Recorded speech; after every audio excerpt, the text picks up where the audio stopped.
કોઈ સ્ત્રી ખરેખર સોનાના દીકરા અને રૂપાની દીકરીને જન્મ આપી શકે?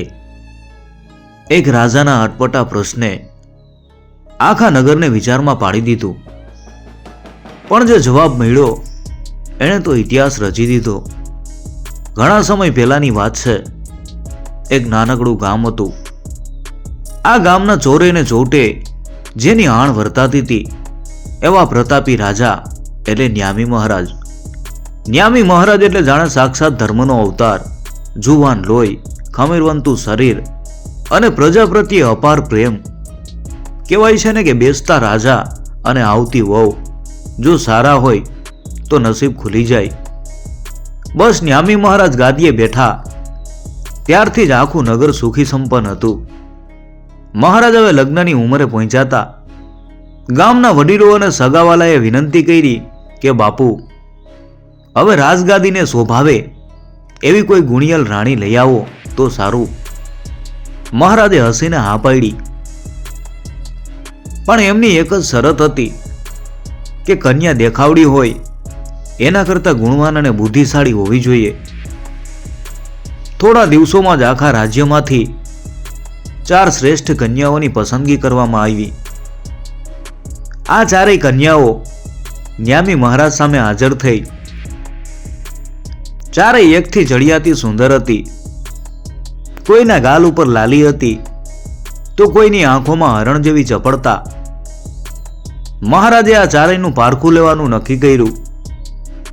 એમણે સિંહાસન ઉપરથી ઊભા થઈને પૂછ્યું, તમે 4 સુંદર છો, પણ મારે જાણવું છે કે તમારી ખાસ લાયકાત શું છે? તમે મારા રાજમહેલને શું આપી શકશો? પેલી કન્યા મલકાઈને બોલી કે મહારાજ, હું તમારું ઘર એટલું ચોખ્ખું રાખીશ કે અરીસાની પણ જરૂર નહીં પડે. બીજી કન્યાએ માથું નમાવીને કહ્યું, હું તમારા માટે જાતે સૂતર કાંતીશ, વસ્ત્રો વણીશ અને દરરોજ નદીએ જઈ અને પાણીના બેડા ભરી લાવીને તમારી સેવા કરીશ. ત્રીજી કન્યાનું નામ હતું અકોલા. એ જરા ચબરાક અને તેજ હતી. એણે છઠ્ઠાથી જવાબ આપ્યો કે મહારાજ, હું તો તમને ભાત ભાતની રસોઈ જમાડીશ, એવો સ્વાદ પીરસીશ કે તમે આંગળા ચાટતા રહી જશો. પરંતુ ચોથી કન્યા, જેનું નામ હતું ન્યામીલા, એ બહુ ભોળી અને શરમાળ હતી. એણે ધીમા અવાજે પણ મક્કમતાથી કહ્યું કે મહારાજ, જો તમે મારી સાથે લગ્ન કરશો તો હું તમને વચન આપું છું કે હું તમને સોના જેવો ચળકતો દીકરો અને રૂપા જેવી ઝબકતી દીકરી ભેટ આપીશ. આ સાંભળીને આખા દરબારમાં શાંતિ છવાઈ ગઈ. ન્યામી મહારાજ વિચારમાં પડી ગયા. એમને લાગ્યું કે ઘરકામ કે રસોઈ તો દાસ દાસીઓ પણ કરી લેશે, પણ જે સ્ત્રી મારી ગાદીને દીપાવે એવા તેજસ્વી સંતાનો આપવાનો કોલ આપે છે એ જ સાચી રાણી. મહારાજે ક્ષણનો વિલંબ કર્યા વગર ન્યામીલાની પસંદગી કરી. ખૂબ ધામધૂમથી લગ્ન લેવાયા. આખું ગામ હિલોળે ચડ્યું હતું. પણ આ ખુશીમાં એક વ્યક્તિના હૃદયમાં ઈર્ષાની આગ સળગી રહી હતી, અને એ હતી અકોલા. અકોલા અને ન્યામીલા બેનપણીઓ હતી. પણ અકોલાને મનમાં થયું, આ ન્યામીલા મહારાણી બની ગઈ અને હું રહી ગઈ. ઊભી રે, તારું સુખ હું ઝેર ન કરું તો મારું નામ અકોલા નહીં. ન્યામીલા તો પોતાના ભોળપણમાં અકોલાને પોતાની સાચી સખી માનતી હતી. પણ એને ક્યાં ખબર હતી કે જેની સાથે એ હસી મજાક કરી રહી છે એ જ એના જીવનમાં ઝેર ઘોળવાની તૈયારી કરી રહી છે. લગ્ન પછી ન્યામીલા તો રાજમહેલમાં મહારાણી બનીને રહેવા લાગી. એનો સ્વભાવ એટલો મીઠો હતો કે મહેલના નોકર ચાકર પણ એના ઉપર વારી જતા. પણ પેલી અદેખી અકોલા, એણે તો મનમાં ગાંઠ વાળી લીધી હતી કે ગમે તેમ કરીને ન્યામીલાને પછાડવી. એ વારંવાર મહેલે આવતી, ન્યામીલા સાથે મીઠી મીઠી વાતો કરતી અને એનો વિશ્વાસ જીતી લેતી. ન્યામીલા તો સાવ ભોળી હતી. એને એમ કે અકોલા એનું ભલું ઈચ્છે છે. થોડા સમયમાં સમાચાર આવ્યા કે રાણી ન્યામિલા માં બનવાની છે. આખા રાજ્યમાં ખુશીનો માહોલ છવાઈ ગયો. મહારાજ ન્યામી પણ હરખાયા. એમને પેલું વચન યાદ આવ્યું કે સોનાનો દીકરો અને રૂપાની દીકરી. જ્યારે ન્યામિલાને સુવાવડનો સમય નજીક આવ્યો ત્યારે અકોલાએ પોતાની ચાલ ચાલી. એણે ન્યામિલાને વાલ બતાવતા કહ્યું કે બેન ન્યામિલા, તારી સુવાવડ વખતે તારી પાસે બીજું કોઈ નહીં, હું જ રહીશ. તે મહારાજને જે કોલ આપ્યો છે એ પૂરો થાય એ જોવાની જવાબદારી મારી. તું તો ભોળી છે, તને આ બધી ક્યાં ગતાગમ પડે? ન્યામિલાએ હરખાઈને હા પાડી દીધી. સમય આવતા કુદરત મહેરબાન થઈ. ન્યામિલાએ એક સાથે બે બાળકોને જન્મ આપ્યો. જેવો બાળકોનો જન્મ થયો કે આંખો ઓરડો ઝગમગી ઉઠ્યો. ખરેખર એક બાળકનું શરીર સોના જેવું ચળકતું હતું અને બીજાનું શરીર રૂપા જેવું સફેદ અને તેજસ્વી હતું. ન્યામિલા તો વેદનામાં હતી, પણ બાળકોના તેજથી એનું હૈયું ભરાઈ આવ્યું. પણ અકોલાની અદેખાઈની સીમા નહોતી. એણે જોયું કે જો આ બાળકો મહારાજ જોશે તો ન્યામિલાનું માન કાયમ માટે વધી જશે. એટલે એણે રાક્ષસી રમત રમી. એણે ચૂપચાપ એક મોટી લાકડાની પેટી તૈયાર રાખી હતી. જેવી ન્યામિલા થોડી અશક્ત થઈ કે અકોલાએ પેલા બે દેવ જેવા બાળકોને પેટીમાં પૂરી દીધા. ન્યામિલાને કાંઈ સમજાય એ પેલા જ અકોલા એ પેટી લઈને પાછલા બારણેથી ગાઢ જંગલ તરફ દોડી ગઈ. રસ્તામાં એને એક નાનું તળાવ દેખાયું જ્યાં દેડકા ડ્રાઉં ડ્રાઉં કરી રહ્યા હતા. અકોલાએ ત્યાંથી એક નાનો દેડકો અને એક નાની દેડકી પકડી લીધા અને પાછી દોડતી દોડતી મહેલમાં આવી. એણે બાળકોના પારણામાં પેલા દેડકા મૂકી દીધા અને ઉપર કપડું ઢાંકી દીધું. બિચારી ન્યામિલાને તો ખબર જ નહોતી કે એના કાળજાના ટુકડા અત્યારે જંગલના કાળમાં ક્યાંક રજડે છે. અકોલા મોઢું વીલું કરીને ખૂણામાં બેસી ગઈ, જાણે બહુ મોટું દુઃખ આવી પડ્યું હોય. થોડી વારમાં ન્યામી મહારાજ અધીરા થઈને આવ્યા. એમની આંખોમાં આશા હતી, હોઠ ઉપર સ્મિત હતું. એમણે આવીને પૂછ્યું, અકોલા, ક્યાં છે મારા સોનલિયા કુંવર અને રૂપા જેવી કુંવરી? અકોલાએ આંસુ સારતા કહ્યું, મહારાજ, ન્યામિલાએ વચન તો આપ્યું હતું, પણ વિધાતાએ કંઈક ઓર જ લખ્યું લાગે છે.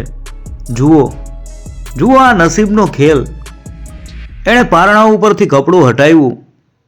મહારાજે જોયું તો અંદર બે દેડકા ડ્રાઉં ડ્રાઉં કરી રહ્યા હતા. આ જોઈને મહારાજનું હૈયું બેસી ગયું.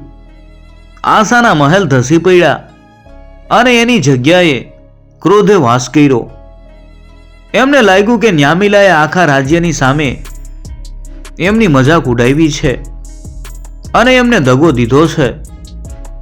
પારણામાં દેડકા જોઈને મહારાજ ન્યામીનો ક્રોધ ફાટી નીકળો. એમને થયું કે આખા ગામમાં મારી હાંસી થશે કે મહારાજે વચન આપ્યું હતું સોનાના દીકરાનું અને આવ્યું દેડકું. એમણે અકોલાને પૂછ્યું, આ શું છે? આવું કેમ બન્યું? કપટી અકોલા નીચું જોઈને બોલી, બાપુ, હું શું કહું?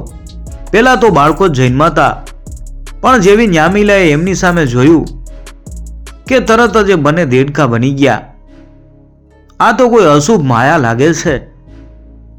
મહારાજે ક્રોધમાં આવીને હુકમ કર્યો, જેણે મને દગો દીધો છે એ સ્ત્રી મારે મહેલમાં ન જોઈએ.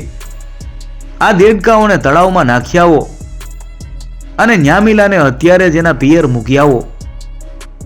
એના કાળા મોઢાની માયા મારે હવે નથી જોવી.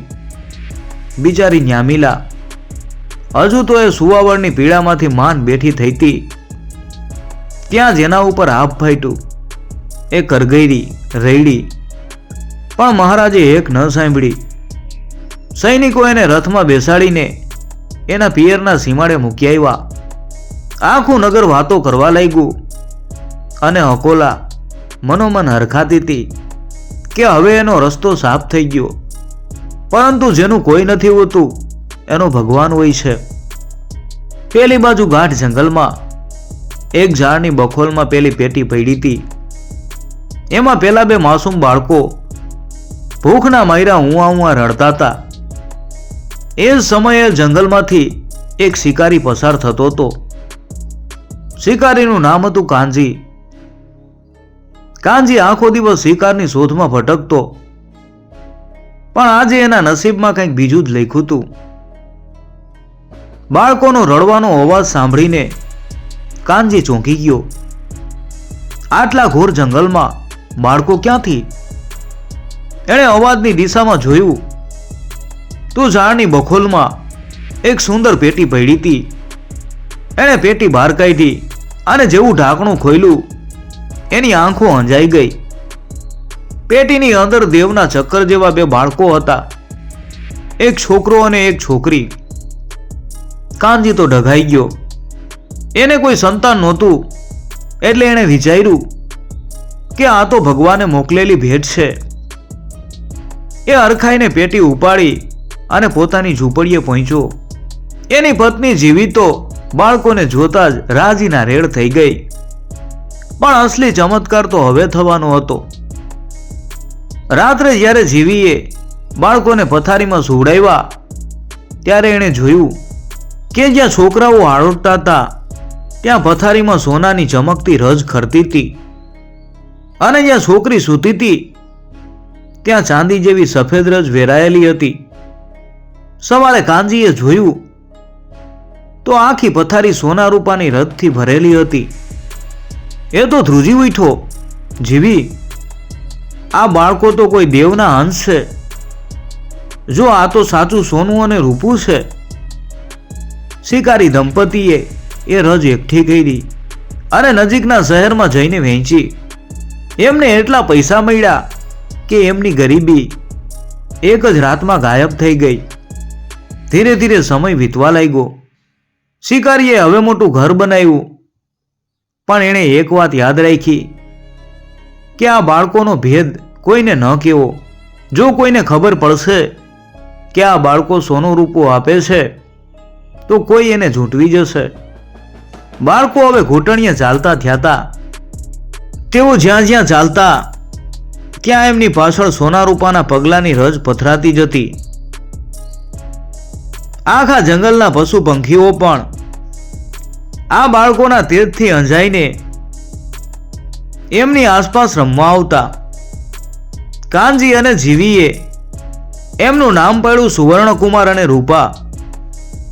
વર્ષો વીતતા ગયા અને પેલા નાનકડા ભૂલકા હવે 8 વર્ષના તેજસ્વી બાળકો બન્યા હતા. સુવર્ણકુમારનું શરીર કંચન જેવું ચમકતું અને એની આંખોમાં રાજવી તેજ હતું. રૂપાના ચહેરા ઉપર પૂનમના ચાંદ જેવી શીતળતા અને ગજબનું લાવણ્ય હતું.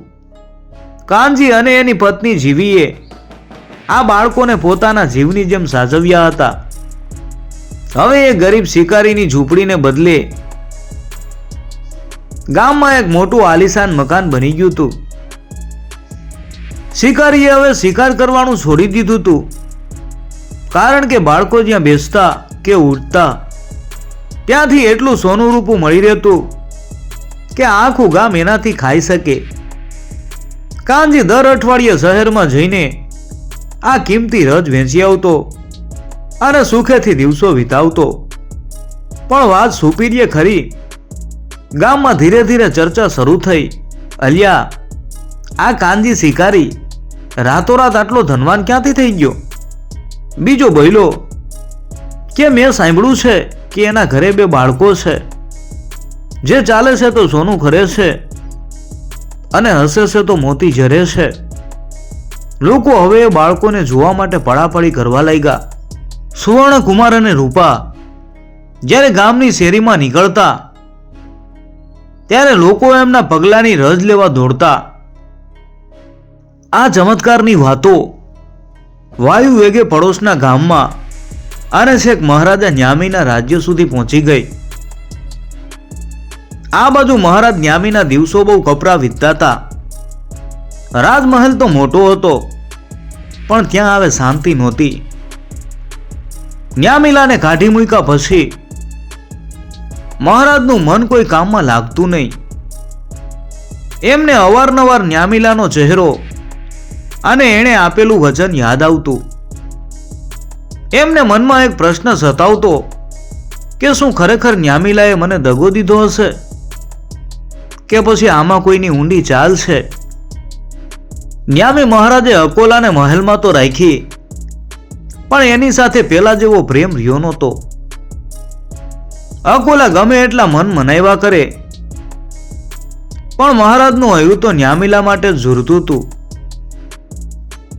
એક દિવસ દરબારમાં એક વટેમાર્ગુ આવ્યો અને એણે વાત માંડી કે મહારાજ, બાજુના ગામમાં એક અચરજ જોવા જેવું છે. એક શિકારીના ઘરે બે બાળકો છે. એકનું નામ સુવર્ણકુમાર અને બીજાનું નામ રૂપા. સાંભળ્યું છે કે એમના શરીરની રજ સોના રૂપાની બનેલી છે. આ સાંભળતા જ મહારાજ સિંહાસન ઉપરથી ઊભા થઈ ગયા. એમનું હૈયું જોરથી ધબકવા લાગ્યું. એમને ન્યામીલાના એ શબ્દો યાદ આવ્યા, હું તમને સોનાનો દીકરો અને રૂપાની દીકરી આપીશ. મહારાજે મનોમન નક્કી કર્યું કે ગમે તે થાય, મારે એ બાળકોને એકવાર જોવા જ પડશે. જો મારી શંકા સાચી પડી તો ન્યામીલા નિર્દોષ છે એ સાબિત થઈ જશે. એ જ દિવસે મહારાજ ન્યામીએ ઘોડો પલાયણો અને કોઈને પણ કહ્યા વગર વેશપલટો કરીને શિકારીના ગામ તરફ રવાના થયા. એમના મનમાં આશા અને પસ્તાવો એમ બંનેની લડાઈ ચાલી રહી હતી. ન્યામી મહારાજ સાદા વસ્ત્રો ફેરીને શિકારીના ગામમાં આવી પહોંચ્યા. ગામના પાદરે જેમણે જોયું કે લોકો એક મોટા મકાન તરફ હેકીટસે જોઈ રહ્યા હતા.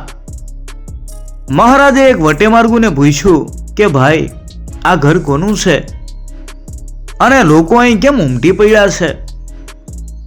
વટેમાર્ગુએ હરખાઈને જવાબ આપ્યો, અરે ભાઈ, તમે ક્યાંથી આવો છો? આ તો આપણા ગામના સુવર્ણકુમાર અને રૂપાનું ઘર છે. એ બાળકો તો સાક્ષાત દેવોનો અંશ છે. એ જે રસ્તેથી પસાર થાય છે ત્યાં સોના રૂપાની રજ પથરાઈ જાય છે. મહારાજનું હૈયું ધગધગ થવા લાગ્યું.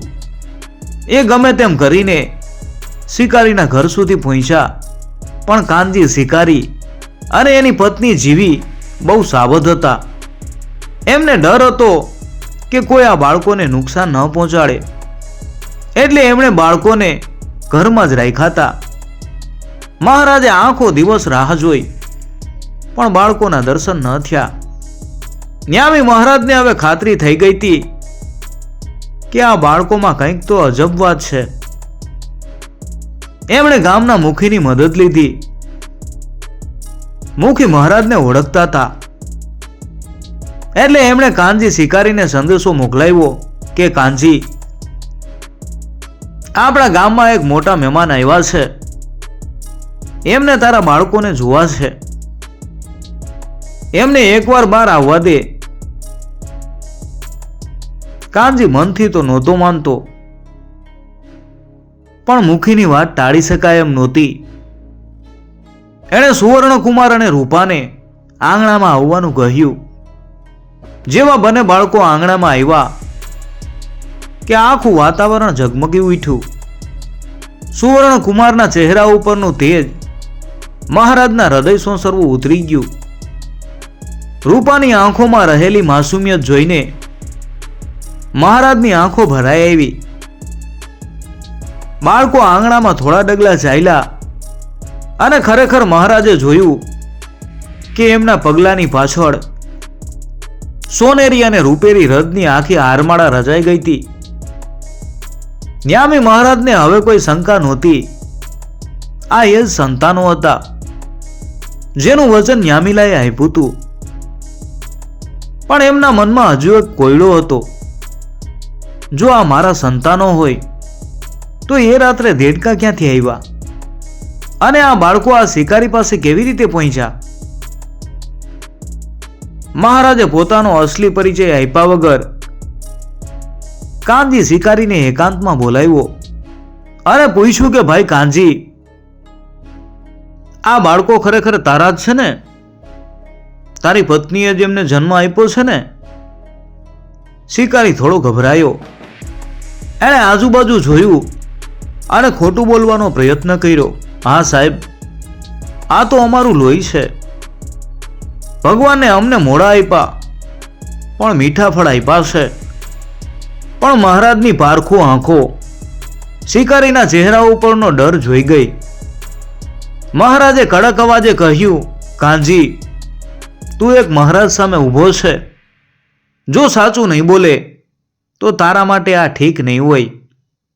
મારે આ બાળકોના જન્મનું અસલી રહસ્ય જાણવું છે. મહારાજનું તેજ જોઈને કાનજીના ટાટિયા ધ્રુજવા લાગ્યા. એને લાગ્યું કે હવે વાત છુપાવવાથી મોત આવશે. એ ન્યામી મહારાજના પગમાં પડી ગયો અને રડતા રડતા બોલ્યો, મહારાજ, મને માફ કરો. આ બાળકો અમારા નથી. 8 વર્ષ પહેલા હું જંગલમાં શિકાર કરવા ગયો તો ત્યાં એક ઝાડની બખોલમાં મને એક લાકડાની પેટી મળી હતી. એ પેટીમાં આબ અને ભૂલકા રડતા હતા. આ સાંભળતા જ ન્યામી મહારાજના માથે જાણે વીજળી પડી. 8 વર્ષનો પસ્તાવો અને ક્રોધ એક સાથે એમના ચહેરા ઉપર દેખાવા લાગ્યો. કાનજી શિકારીની વાત સાંભળીને ન્યામી મહારાજની આંખમાં આંસુ આવી ગયા. 8 વર્ષ સુધી એમણે પોતાની વાલી પત્ની ન્યામીલાને અન્યાય કર્યો હતો અને હવે પોતાના જ કાળજાના ટુકડાઓને મરેલા માની લીધા હતા. મહારાજનો ક્રોધ હવે સીમા વટાવી ગયો હતો. એમણે તરત જ પોતાના સૈનિકોને બોલાવ્યા અને હુકમ કર્યો, જાઓ હમણાં જ અકોલાને પકડીને આ ગામના ચોરે હાજર કરો અને હા, ન્યામીલાને પણ માનભેર એના પિયરથી તેડી લાવો. થોડા જ કલાકોમાં આખું ગામ ચોરે ઊંધી પડ્યું. અકોલાને સૈનિકો પકડીને લાવ્યા હતા. એના ચહેરા ઉપર અત્યાર સુધી જે અભિમાન હતું તે હવે ડરમાં ફેરવાઈ ગયું હતું. જ્યારે એણે સુવર્ણકુમાર અને રૂપાને મહારાજની પડખે ઊભેલા જોયા ત્યારે એના પગ નીચેથી જમીન સરકી ગઈ. એ સમજી ગઈ કે હવે એની પાપની રમત પૂરી થઈ ગઈ છે. મહારાજે કડક અવાજે પૂછ્યું, અકોલા, બોલ, તે રાત્રે તે શું કર્યું તું? આ બાળકો જંગલની બખોલમાં કેવી રીતે પહોંચ્યા? અને તું પેલા દેડકા ક્યાંથી લાવી હતી? અકોલા ધ્રુજતા અવાજે બોલી, મહારાજ, મને કઈ ખબર નથી. પરંતુ મહારાજે ત્રાણ પાડી, ખોટું બોલવાનું છોડી દે. કાનજી શિકારીએ બધી સાચી વાત કહી દીધી છે. જો હજુ પણ સત્ય નહીં બોલે તો તને એવી સજા મળશે કે તારો વંશ પણ યાદ રાખશે. મહારાજનું રૌદ્ર સ્વરૂપ જોઈને અકોલા ભાંગી પડી. એણે રડતા રડતા બધાની સામે કબૂલાત કરી કે મહારાજ, મને માફ કરો. મને ન્યામીલાની અદેખાઈ આવતી હતી. એ રાણીબાઈની એ મારાથી સહન ન થયું એટલે મેં જેના બાળકોને પેટીમાં પૂરી જંગલમાં ફેંકી દીધા હતા અને દેડકા લાવીને પારણામાં મૂક્યા હતા. મને એમ હતું કે બાળકો ભૂખ્યા તરસ્યા જંગલમાં મરી જશે, પણ ભગવાન એમના રખેવાળ નીકળ્યા. આ સાંભળીને ગામના લોકોમાં ગણગણાટ શરૂ થયો. લોકો અકોલા ઉપર ફિટકાર વરસાવા લાગ્યા. મહારાજને એટલો ગુસ્સો આવ્યો કે એમણે તલવાર મ્યાનમાંથી બહાર કાઢી લીધી. પણ ત્યાં જ કાનજી શિકારીની પત્ની જીવી વચ્ચે આવી અને બોલી કે બાપુ, આ પાપી સ્ત્રીને એના કર્મોની સજા કુદરત આપશે. પણ અત્યારે તો તમારા પરિવારના મિલનનો અવસર છે. ન્યામીલા માતા આવી રહ્યા છે. દૂરથી રથ આવતો દેખાયો. 8 વર્ષના વનવાસ પછી દુબળી પાતળી અને કરમાયેલા ચહેરાવાળી ન્યામીલા રથમાંથી ઉતરી. એની આંખોમાં 8 વર્ષનું દુઃખ હતું. પણ જેવા એણે મહારાજને અને એમની બાજુમાં ઊભેલા 2 તેજસ્વી બાળકોને જોયા એના પગ થંભી ગયા. એની આંખોમાંથી શ્રાવણ ભાદરવો વહેવા લાગ્યા. મહારાજ ન્યામીની આંખોમાં પણ હવે પસ્તાવો હતો. એમણે ગદગદ કંઠે કહ્યું, ન્યામીલા, મને માફ કરી દે. મેં તારા ઉપર અવિશ્વાસ કર્યો અને આપણા નિર્દોષ બાળકોને કાળના મુખમાં ધકેલી દીધા.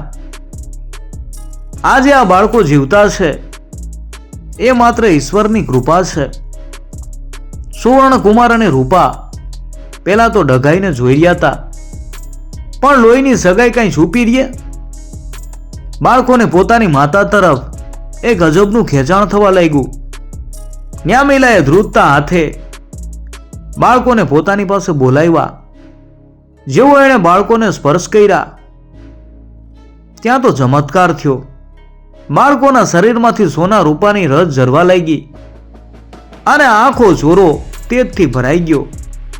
ન્યામીલાએ બંનેને હૈયાસરસા ચાપ્યા. 8 વર્ષનો વનવાસ જાણે એક ક્ષણમાં ઓગળી ગયો. બીજી બાજુ અકોલા થરથર ધ્રુજતી હતી. મહારાજે એની તરફ ક્રોધભરી નજરે જોયું અને હુકમ કર્યો કે સૈનિકો, આ પાપી સ્ત્રીને કારાગારમાં નાખી દો. એણે જે ગુનો કર્યો છે એની સજા મોતથી ઓછી ન હોવી જોઈએ. પણ ત્યારે સુવર્ણકુમાર અને રૂપાએ પિતાનો હાથ પકડ્યો. સુવર્ણકુમાર બોલ્યો કે બાપુ, ઉભા રહ્યો. ભલે અકોલા કાકીએ અમારી સાથે અન્યાય કર્યો, પણ જો એમણે અમને જંગલમાં ન છોડ્યા હોત તો અમને કાનજી બાપા અને જીવીમાં જેવા માયાળુ મા બાપ ન મળ્યા હોત. વેરથી વેર નથી સમતું બાપુ. એમને જીવનદાન આપો, પણ એમને એમના પાપનો અહેસાસ થાય એવી સજા કરો. નાનકડા બાળકના મુખેથી આવી ગંભીર અને દયાળુ વાત સાંભળી આખું ગામ સ્તબ્ધ થઈ ગયું. મહારાજનું હૈયું પણ પીગળી ગયું. એમણે અકોલાને કહ્યું, અકોલા, આ બાળકોની દયાના કારણે તારો જીવ બચે છે, પણ તારે હવે આ રાજ્ય છોડીને ચાલ્યા જવું પડશે. તારું કાળું મોઢું હવે ક્યારેય કોઈને બતાવતી નહીં. અકોલા શરમની માયરી નીચું જોઈને ત્યાંથી નીકળી ગઈ. કહેવાય છે કે એ અત્યારે પણ ક્યાંક ભટકે છે, પણ એનો પતો કોઈને મળ્યો નથી. ન્યામી મહારાજે હવે કાનજી શિકારી અને જીવી તરફ જોયું. એમણે કહ્યું કે કાનજીભાઈ, તમે મારા સંતાનોને પાળી પોષીને મોટા કર્યા છે. તમે જેમના સાચા પિતા છો. ચાલો તમે પણ અમારી સાથે રાજમહેલમાં ચાલો. હવેથી તમે શિકારી નહીં, પણ આ રાજ્યના સન્માનિત મહેમાન બનીને રહેશો. ન્યામી મહારાજ, રાણી ન્યામીલા, સુવર્ણકુમાર અને રૂપા જ્યારે રાજમહેલના ઉંમરે આવ્યા ત્યારે આખું નગર દુલ્હનની જેમ શણગારેલું હતું. પ્રજાના હૈયામાં હરખ માતો નહોતો. જે ન્યામીલાને એક સમયે અશુભ માનીને કાઢી મૂકી હતી, આજે એ જ પ્રજા એના રસ્તામાં ફૂલો બિછાવી રહી હતી. રાજમહેલના આંગણે મહારાજે એક મોટો યજ્ઞ રાખ્યો. કાનજી શિકારી અને જીવીને પણ માનભેર મહેલમાં સ્થાન આપવામાં આવ્યું. મહારાજે જાહેર કર્યું કે આજથી કાનજીભાઈ મારા ભાઈ સમાન છે, જેમણે મારા કુળના દીવડાઓને જંગલના અંધકારમાં ઓલવવા ના દીધા. ન્યામીલાએ ફરીથી રાજમહેલનો વહીવટ સંભાળ્યો. એના હોવાથી મહેલની દિવાલો પણ જાણે હસી રહી હતી. બાળકો મોટા થવા લાગ્યા, પણ એમનો સ્વભાવ ક્યારેય બદલાયો નહીં. સુવર્ણકુમાર અને રૂપા જે રસ્તેથી નીકળતા ત્યાં પથરાતી સોના રૂપાની રજ તેઓ પોતાના માટે નહીં, પણ ગરીબો અને જરૂરિયાતમંદ માટે દાન કરી દેતા. રાજ્યમાં હવે કોઈ ગરીબ નહોતું રહ્યું. લોકો કહેતા કે ન્યામી મહારાજનું રાજ્ય એટલે રામરાજ્ય. ઈર્ષા અને અદેખાઈનું તો ક્યાંય નામું નિશાન નહોતું. ન્યામીલાએ અકોલાને માફ કરી દીધી હતી, પણ અકોલા ક્યારેય પાછી ન ફેરી. એનો પસ્તાવો જેની સૌથી મોટી સજા બની ગયો તો. વર્ષો વીત્યા પછી જ્યારે ન્યામી મહારાજ વૃદ્ધ થયા ત્યારે સુવર્ણકુમારે ગાદી સંભાળી. એણે પોતાના પિતાના ન્યાય અને માતાની દયાના ગુણોને સાચવી રાખ્યા. રૂપાએ પણ આજુબાજુના ગામોમાં શિક્ષણ અને સેવાની સરવાણી વહેતી કરી. આમ એક ભોળી સ્ત્રીનું વચન, એક પિતાનો પસ્તાવો અને એક શિકારીની ઈમાનદારીએ આ લોકકથાને અમર બનાવી દીધી. આ વાર્તા આપણને શીખવે છે કે અદેખાઈનું ફળ હંમેશા કડવું હોય છે અને સત્યને ગમે એટલા અંધકારમાં છુપાવો એ એક દિવસ સૂરજની જેમ જરૂર પ્રગટ થાય છે અને ક્ષમા એ વીરોનું ભૂષણ છે.